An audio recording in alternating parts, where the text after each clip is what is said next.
What is good, everyone? Hope you're all Hello, doing hello. well. Welcome back to Esports Rewind Podcast number 12. 12. We've agreed. We think that's the number. Mm-hmm. And if you guys are new to the show, welcome. If you guys are returning to the show, also welcome. We are an esports podcast. We break down the breaking news, the exciting news, the crazy news. And today, I think this actually might be our best episode yet. You don't want to jinx it Sorry. right at the top. I shouldn't have said that. I mean, but we have some. it is gonna be. It's gonna be interesting. It's been a weird week of esports. Yeah. I feel like I always say that. Let's get into it. Zane, are you ready? Let's jump into it. So to start us off, Zan, we got, this is a controversial story, although it shouldn't be that controversial. Well, that's every story this week, to be honest. Yeah, but this is going to be about Alinity and the animal abuse scandal, which is currently going on throughout Twitch. Let's get it. Just like all the stories we bring up, there's several little pathways and off-roads you can go on this one. I think a large majority of people out there do think this story is a little bit messed up. Yeah, I would agree. If you guys haven't heard the countless tales of Alinity and her cat, I believe his name is Milo, which is, first, it's an adorable name for a cat. I'll give her that. Just makes me think of Milo and Otis, though, and how those like animals died. And I'm like, that's okay. Well, that's a yikes. I'm glad you're off to that pathway, but it kind of ironic because Yeah. it does fit the. If you guys don't know the storyline so far, cute cat name. Although Alinity has done some not so cute things with that cat, It's a yikes. she has fed it. I almost couldn't even say it. Yeah. She's mouth to mouth the cat vodka. See, which sounds like such a ridiculous concept. Who even thinks, I'm gonna give my cat like I'm gonna spit some. It's one thing to maybe if you're like a freaky cat or maybe a freaky animal person, like I'm gonna baby feed my cat today food or maybe some water, right? Yeah. Like maybe it's thirsty. Then you grab the bottle of Svedka, which I think it was, or whatever Yeah, it was. it was Svedka or like Absolute or something like that. Some vodka, and she just goes, you know what? I don't know if that's but it was Close a super enough. interesting clip to watch. But then you find out afterwards that apparently vodka and hard liquors are bad for just about every pet on Earth. Yeah. Even in small doses. Alcohol is poison. So it goes on even further to the fact that apparently there's also clips out there I showed in my video on this, if you guys have not seen that, where she's pressing stickers on the poor guy's face. Like she'll literally turn around, her cat's right there, and she'll just like jab it over its mouth and its face. And you know the reaction of a cat where they go. Yeah. Cats don't like being touched like that. Like for real. Like it's like not. And then, of course, besides those two clips, it's the main clip that actually started all of this, which is most recently, where she's playing a game, and all of a sudden she just goes, Milo, no, and just yoinks the cat up over her shoulders. Right. Which, to be fair, the cat was probably okay, but it's the concept of you're on live stream, and definitely not, obviously, eventually, if you keep doing this to a cat, it's not nice to do it to a cat. No, yeah, and I mean, I don't know if a cat can catch itself every time from that. I saw a lot of people talking about. Who knows how old Milo is, man? Yeah, Maybe right. His bounce isn't there still. What if she put stickers on his paws? How is he supposed to land properly? That's what's next for if she's not going to get banned for this. And Honestly. it's also the concept of just because a cat can catch itself, it's like a notorious feline for doing that. Doesn't mean you're supposed to test it. No, and just be like, and that whole cat being able to catch themselves thing, that's only past a certain height. There's like a range, right? And the angle too. Like it depends on how you throw it. Obviously, do we want to try it? When you want to throw a cat, you got to throw it at a 90-degree angle, precisely. Only when you're 3 floors up. Yeah, wait for our how-to tutorial on how to throw cats. Obviously, but then off of all of that it's become viral because PETA's been involved about this, and I think most importantly is the favoritism aspect. And we're gonna see what comes out. Hate to do this, but shouts to Keemstar because apparently he has some dirt on Twitch. Yeah, theoretically. Which we don't need to get into because we'll probably get into it next week here on the podcast and the channel as well. But what Keemstar he seems to be hinting at is the fact that Alinity has had favoritism in the past as well as the present because there might be a couple Twitch members of the Twitch staff who have been doing some things in the DMs which allows Alinity to do things on this platform that she gets away with that other people have clearly not. See, it would be so easy for Twitch to just make this a non-issue, but the fact that they haven't is like insane. Well, when you hire some guys who can't help but flirt with some of the members of the streaming community, then you run into these kind of issues. If that's the reason for it, if there's because in his tweet, in Keemstar's tweet, he says, "Get your divorce lawyers ready." If there are married men on the Twitch staff hitting up Alinity in the DMs. You can imagine where the story is going to go. So we'll be back next week breaking down cat throwing and a how-to tutorial on how to throw your cat. Very comprehensive. We've been working on it for years. Yeah, the right way to do it, of course. Of course. And we'll see if Alinity does get banned, which is probably not going to happen. Yeah, I'd be very surprised. All right, Jake. So I'm keeping things a little light on my end. Okay. Because Ooh, you brought in a freaking pad yeah. today. See. Wait, is that a phone? No, it's not a phone. Oh, I was yeah. gonna say. Really like hello. Yo, what's good, 2020? Yeah. Oh, let me. Nah. It does that. Okay. Yeah. Right. Sorry. No. It's just Finally, because I'm blind, so I figured I can get my notes. Because a lot of your stories in the past, you've been kind of like on a small phone. I appreciate your dedication. Yeah. Man. You know what? Just trying to improve the quality of the podcast for the people. You know. All right, hit me with it. What's your story?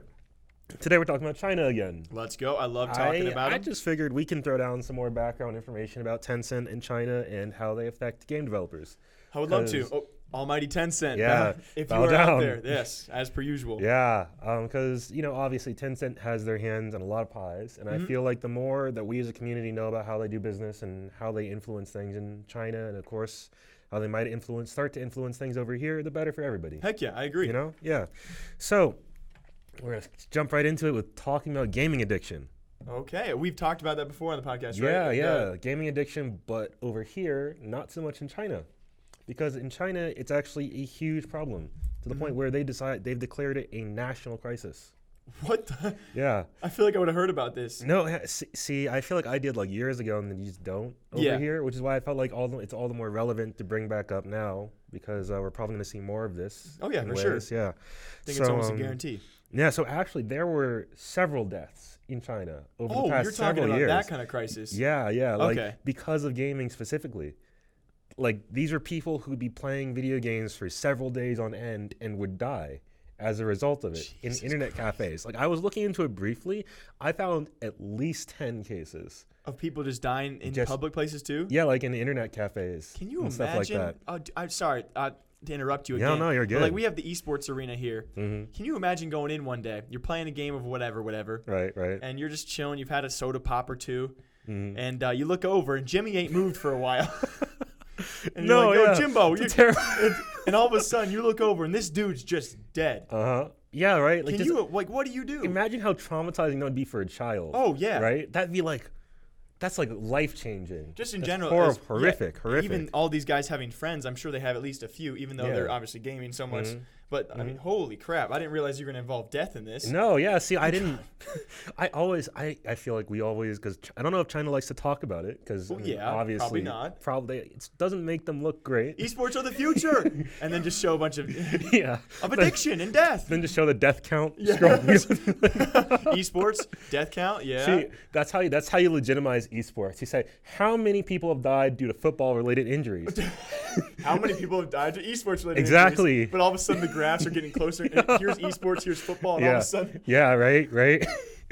But anyway, so that is what's behind China forcing Tencent to implement the use of the Chinese national ID, which is basically like our social security number, to log into any of their games. I feel like I've heard about this, but not any great detail. Yeah, I talked about it once, like several weeks ago on the podcast. So I think it's definitely taking on. Yeah. So they forced this now. They're implementing it in games by Riot, Blizzard, and Epic. In China only? In China. Okay. China only. Worked on by people in the States. But all these companies have complied and have put in these systems in their games now where you have to use your national ID to access the game. And then the Chinese government can monitor that to see how much time you're spending playing games.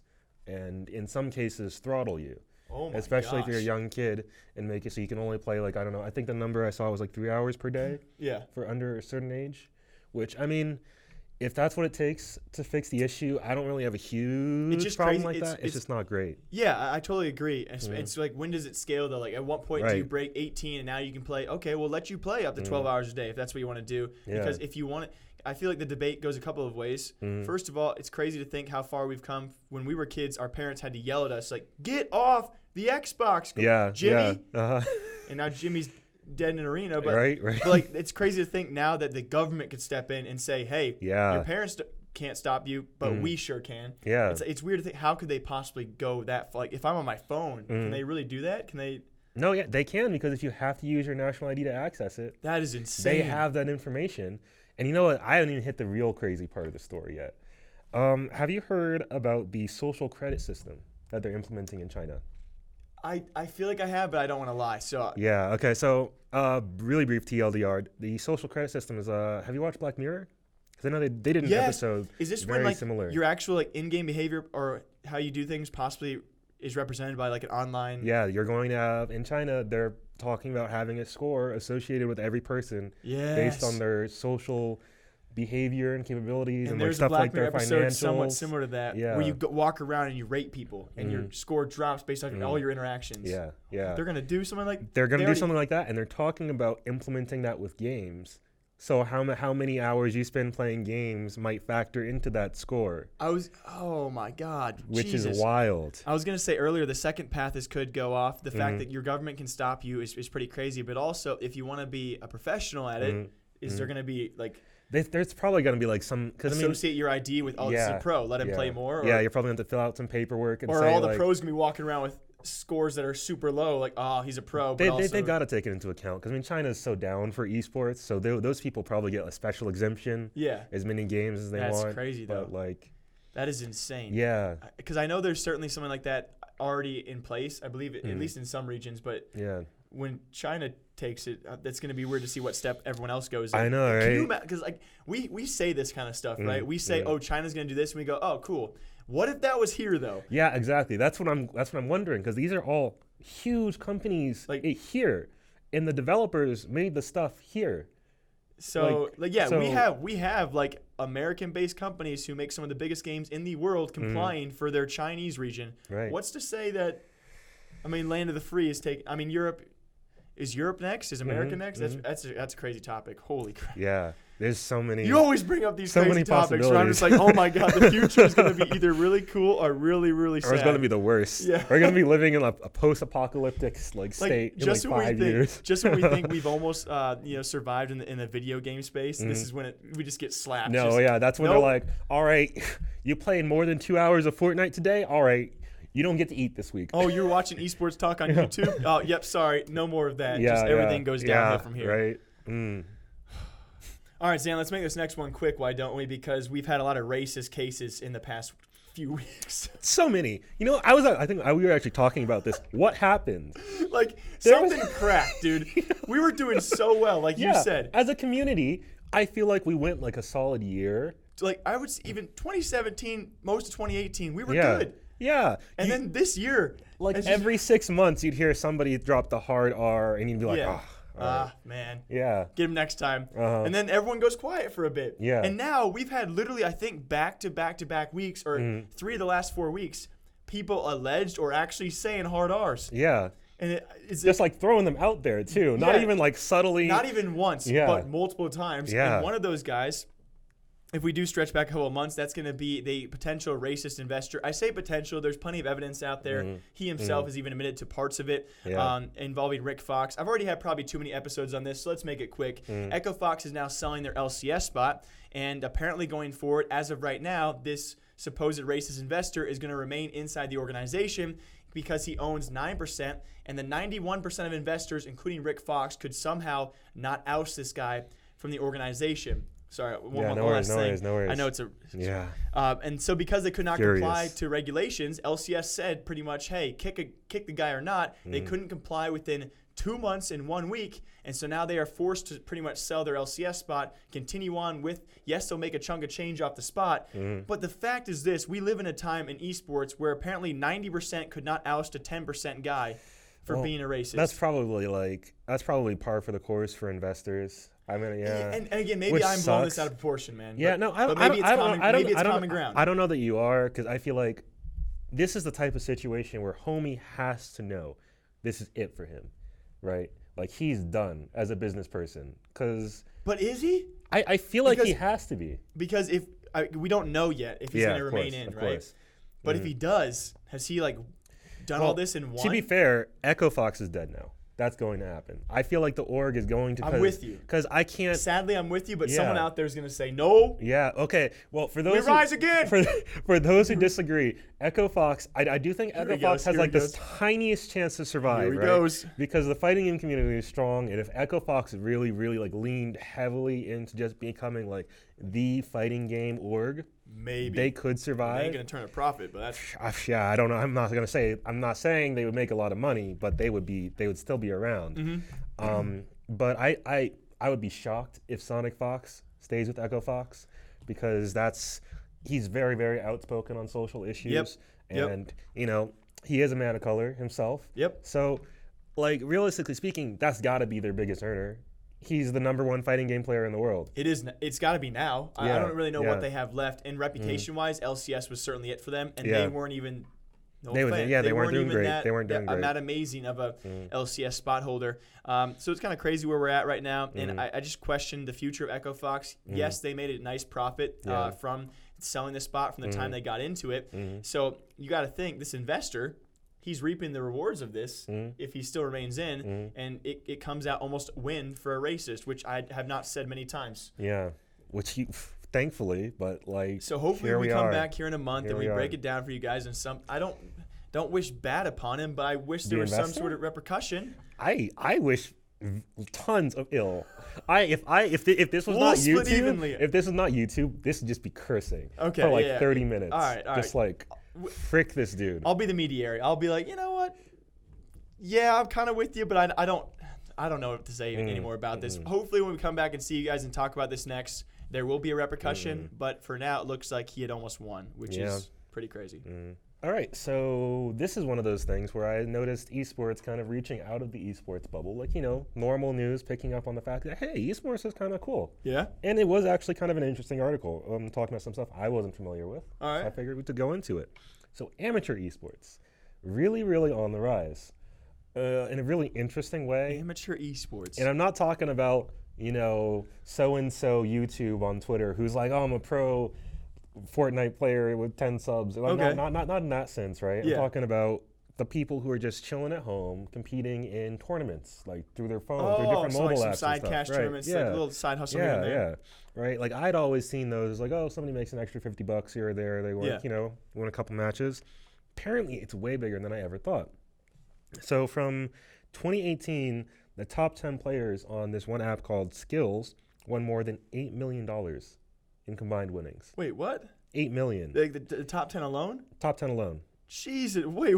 Yeah, right? What do you mean? That's insane. On Skills with a Z, I'm guessing? Yeah, Skills with a Z. Why is that a thing in esports? Yeah, end it with a Z or the .gg. Yeah. Anyway, sorry. Top 10 players on Skills made to combine $8 million in prize earnings. Do they know what esports they're playing? No, there wasn't any information on that. Do you recognize any of the players as pros? Because that's kind of cheating. No, none. They weren't they weren't pros, like, for sure. Because that's random insane people. If what you're telling me is true. Yeah, like I looked at it briefly and I definitely didn't recognize any of the names. Dang. Yeah. Because I've heard of just like the kind of the wager matches or the money matches, whatever you want to call them. And a lot of times, what I don't like about the whole amateur style is because pros can simply slip down. If the amateur events get big enough, you see pros like, just an off day on a stream, let's go do some wagers. No, let's go pub stomp some people. Yeah, pub stomp. Yeah, that's what I think of. But apparently these guys avoided it. So apparently there's this so we got some sleepers out there? Yeah, some killers just like hiding, some just chilling. 9-to-5ers who, after, grab a beer after work and hit some wagers? Yeah,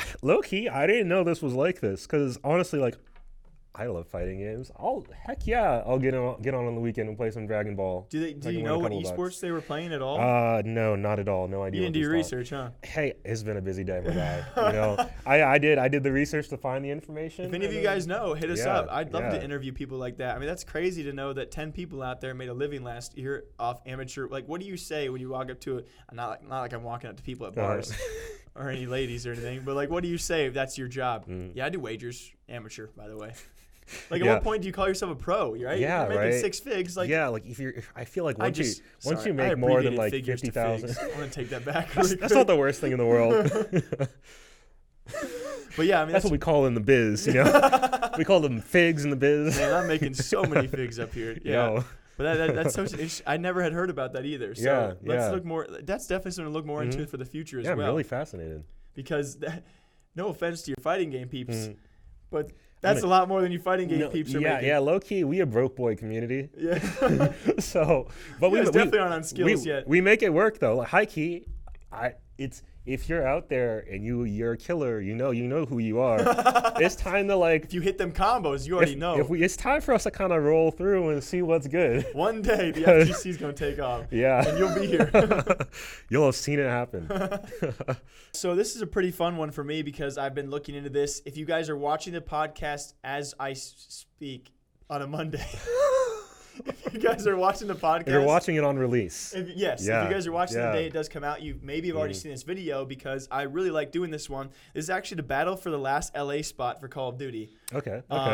If you heard, Optic Gaming took one of them. Yep. Rumors say they're going to have another LA spot because it does make sense. Big city for esports for some goddamn reason, it is for film and everything else. And I hate the fact that it is. LA is a cesspool, and I hate it.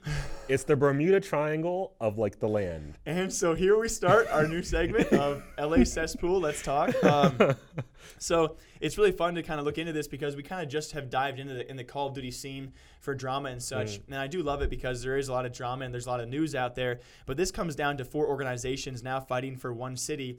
And they seem to all be trying to establish themselves as to who has the bigger asset base to own this spot. So Optic, bought by Immortals Gaming Club, got plenty of funding, plenty of backing. They get a spot, and they're notoriously known in Call of Duty. But now we have, to my knowledge, 4 other organizations. We have 100 Thieves, FaZe Clan, Gen G, and Chrome Key Sports, which we just heard about this week, who LA Gladiators. And they just bought the spot from Echo Fox. So the debate now comes, Xanifer. Let me give you some background details off the top of my head. Okay. I'll try and give you as many as I know. Let's hear it. Break it down. And then you tell me who you think gets the second spot. Okay. So FaZe Clan, notorious Call of Duty organization. Yeah, long time. Long history. Pretty solid current Call of Duty roster. Right. I would say of everyone on the list right now, the least backed asset-wise in terms of franchise spots because they have, to my knowledge, 0. They have Call of Duty, CSGO, and other FPS titles in Fortnite. You guys know Cloaksy, Tfue, the big Fortnite guys. Right. And they have a lot of funding, just not a lot of spots and teams. They haven't actually entered any They're leagues. a big brand name. But not a big, I would say, not a huge esport name. Yes, they are huge in esports. Not a huge competitive team Thank you, my God. Yes. Big in everything else. They do really well. But on this list, they fall to the bottom of my totem pole. Gen G also have League of Legends, I believe they're really well known for. They also have OWL, that's 2 franchise spot with the Seoul Dynasty, and a very, very good up-and-coming Call of Duty roster. Okay. And they also just announced their giant facility, if you saw this. Oh, yeah, I saw that real briefly. Olympic-sized swimming pool. Wasn't that also in L.A.? Yes, also based in L.A. 13,000 square feet. What's the rent on that, huh? Probably like $10. What, 5, well, I mean, 6 figs? To be fair, probably. I mean, since it's LA, it's probably like 7 figs, and you gotta like give Kanye West the back rub every 5 minutes. Oh, for sure. Yeah. But they also have a facility out in LA as well. 2 franchise spots, a good Call of Duty roster. You look at Chrome Key Sports, great backing. They too, I believe, have at least 1 franchise spot. Some huge backing. Arsenal, Denver Nuggets, the Avalanche. They also, I believe, have a couple franchise spots. Then very lastly, 100 Thieves. Right. Notorious Call of Duty for only being in it for this season so far. They have won a couple titles already in Call of Duty, so they have a world contending roster. Right. Backed by Nadeshot. Very capable. Nadeshot. Yeah. Who is notorious in Call of Duty. And then, of course, they have their LCS spot. That's their franchise spot. Right. And a facility in Los Angeles. In LA, I can't wait until like the floods come. Because And LA just is wa- gonna LA, And we just LA see is gonna be the first place to go. Gen G facility, gone. Base house, gone. 100 Thieves. And all of a sudden, we have our top esports org just being washed away. No, yeah, and then You're terrible, dude. What the frick? I don't like LA. Yeah. Yeah, I really I hate think a lot LA. of people would agree with you, but either way, with all of that being said, I think based off franchise spots, you have Gen G, then you have Chrome Key, then you have 100 Thieves and Gen G both have LA facilities and still huge backing, and then you have FaZe Clan, giant brand, giant org, and it really comes down to a giant debate. Who the frick gets the second spot based off all of that? Okay, so what do you mean by the assets? You said they're trying to determine.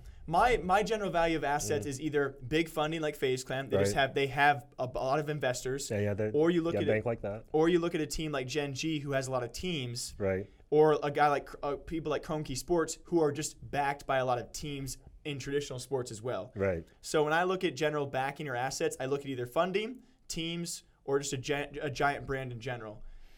See, what I think, we don't exactly know what they're going to evaluate, right? Right. My tendency is I think they're going to look for franchise teams, so teams who have big franchise spots already. Yeah, I think in this case they might go to Chrome first because the most important thing for CWL is actually getting eyes and support from a variety of places, and Chrome can bring in. You said Arsenal, like Arsenal, the football team, right? That could be super useful, especially in investor meetings, because obviously a group like 100 Thieves or FaZe, right? They've got the community eyes. Yeah. But I don't know if the people running CWL are going to look at it like that as much, or even if they do, they might look at it and think, okay, we've got Optic, so we've already got community interest from them. Let's pull in hopefully some people from outside of the community with Chrome through their connections, and they're already established. They clearly have support.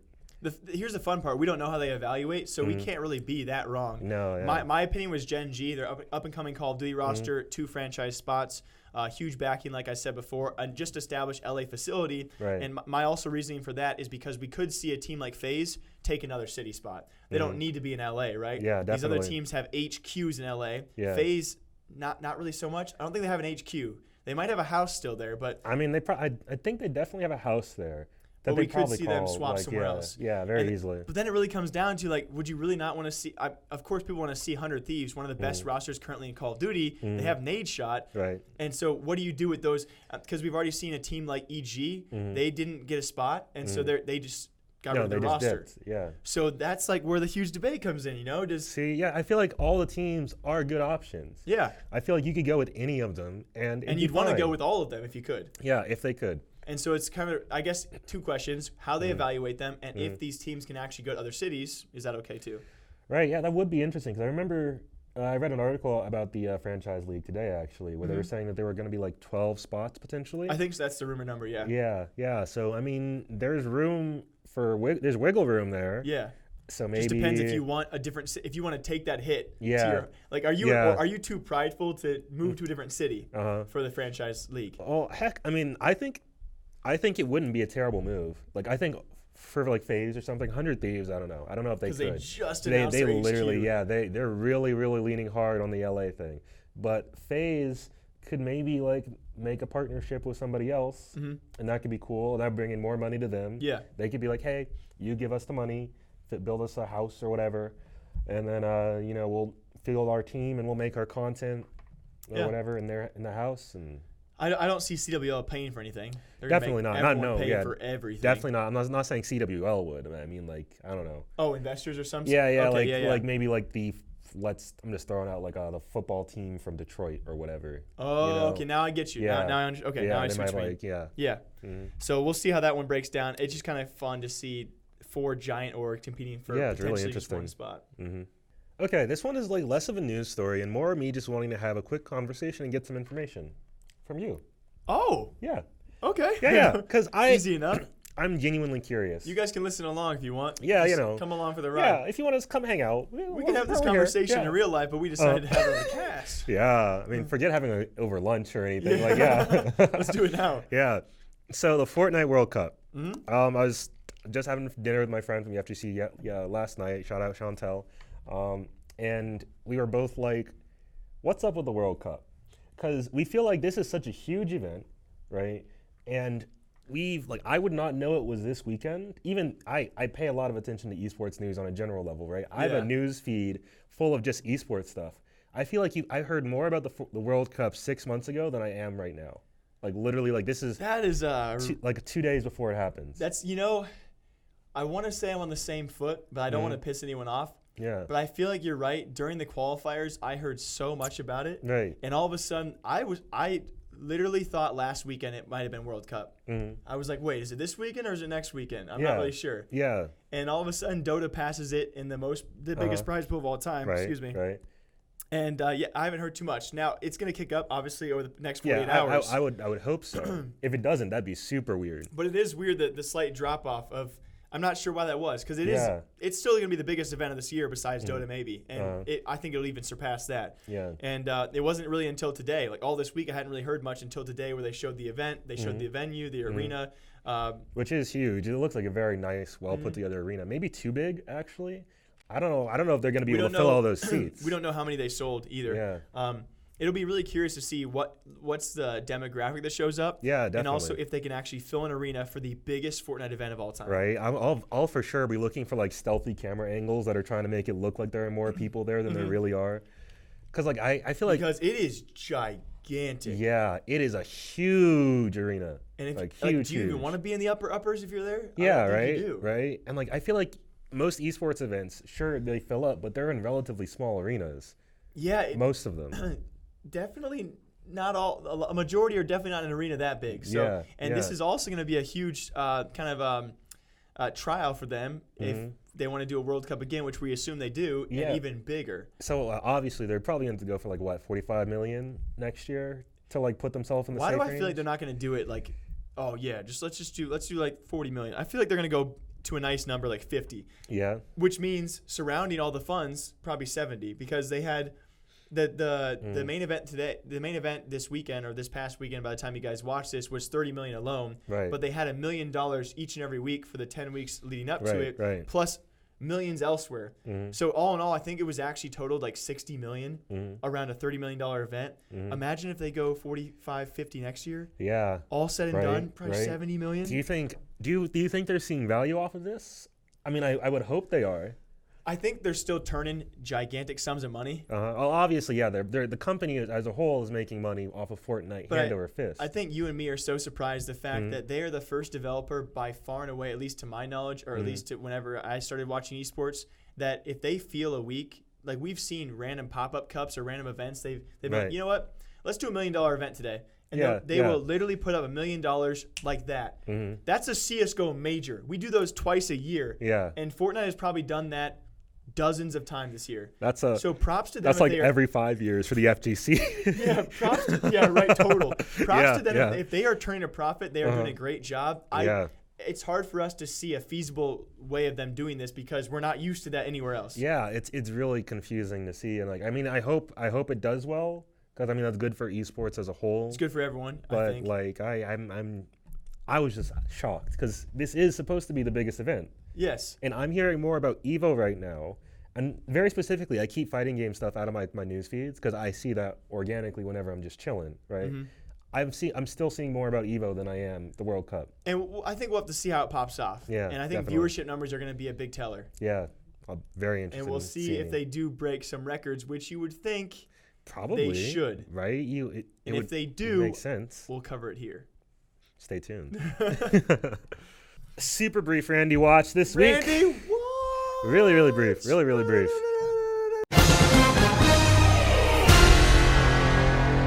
Okay, what's up? Yeah, some dude almost triggered him this week. He got like so close. Oh man, but it was about something really stupid. I would love to trigger Randy. You could just see like Randy was like, I could tell somebody was probably looking over his shoulder like, don't you do it, Randy. Are you okay, Randy? Randy? Randy, are you doing what we said? Are you taking a second? Well, taking a step back, Randy, taking 30 seconds. Remember you're being watched, Randy.